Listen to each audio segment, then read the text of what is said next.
السلام عليكم، شلونكم؟ إن شاء الله تكونوا بخير. اليوم معكم أخوكم كرم الحرب من قناة الكوميدي والمغامرات. اليوم شباب عنا ساسوكي. يا باقي الناس والمشاهير اللي عم تحكي علي، انا ساسوكي. انا بعدت عن التواصل الاجتماعي كله وعن السوشيال ميديا وعن التيك توك. انا بوصل رسالتي اللي عم يحكي علي باقي المشاهير طز باكبر مشهور ولا. حاب أحكي لكم عن المشاهير. ساسوكي اليوم خراها كتير، فقرر آخر شيء يعتزل السوشيال ميديا والتواصل الاجتماعي.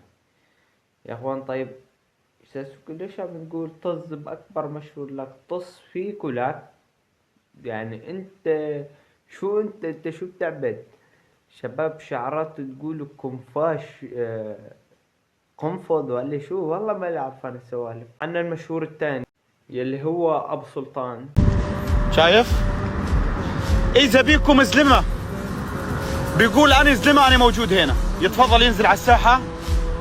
جيب 4 معاك، جيب 4 معاك وانا لحالي.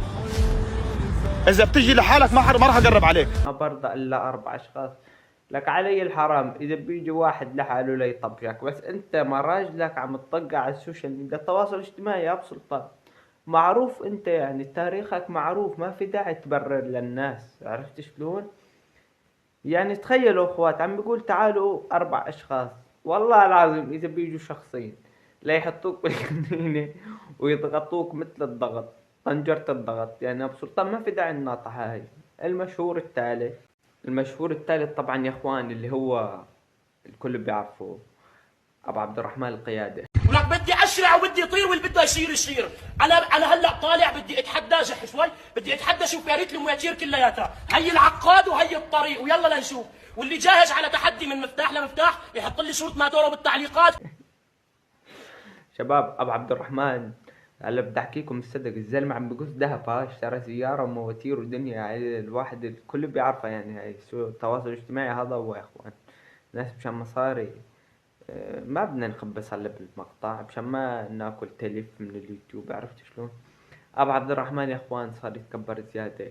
لك حتى عم بتطلع مرته بالمقاطع، يا الله اللي هو ام عبد الرحمن. شايف مثل مو شايفين؟ يعني يا اخوان، ابو عبد الرحمن اشترى ماتور وطلع يناطح. لا تدلعن لك ابو عبد الرحمن. لك حدا في مشهور بيبوس الحاويه مشان الله يا شباب. ابو عبد الرحمن باس الحاويه مثل ما شايفين. عن هون عنا المشهور اللي الكل بتعرفه. احذروا مين يا اخوان، هذا كلام للنسوان. اللهم صل على النبي. مين ضل عنا؟ والله نسيت. عرفته دولي على سداكي. مقاطع كل شو هالمقاطع مشان الله. شباب حاب اقول لكم كلمة. دودي انت شو اليوم؟ يعني يا اخوان بتطلعني مثل الرقاصة بتترقص هيك على الكاميرا. دودي بدي اسألك سؤال، انت شو؟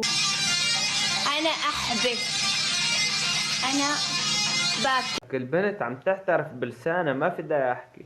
فيا اخوان عنا ضحى. شو رأيك كزدوران لف الدنيا وندوران. ضحى انه هي مثل ما شايفين تنشهر بالحمير. يعني ما في داعي السوالف هي. يعني انت عم تطلعي مشان تضربي ترند مع الحمار، ناخذ قزدورة ونلف شو مشان الله بدك تلف الدنيا مع الحمار؟ لك مشان ولا الله يا شباب. وهذا مقطعنا لليوم. عرفتوا شلون؟ لا تنسوا تتابعونا. وانا تصويري يا شباب الكل بيعرفوا انا ضد مشاهير. يعني انا بحب احكي عن المشاهير بشكل عام. فيا شباب حبكم تتابعوني تابعوا، ما حبكم بتكونوا يعني شفتوا هالمقطع ان شاء الله عجبكم. عرفتوا شلون؟ والله انا مالي قادر اصور بصراحة، لانه يعني مثل ما شايفين مرضان، جسمي كله متكسر هون متخرمشين. المهم لا تنسوا تتابعونا، بحبكم كتير، والسلام عليكم. معكم اخوكم كرم الحر. صغار صغار لما فكروا يلعبوا معنا شبهت اللاواح حمار، لعب معنا فجأة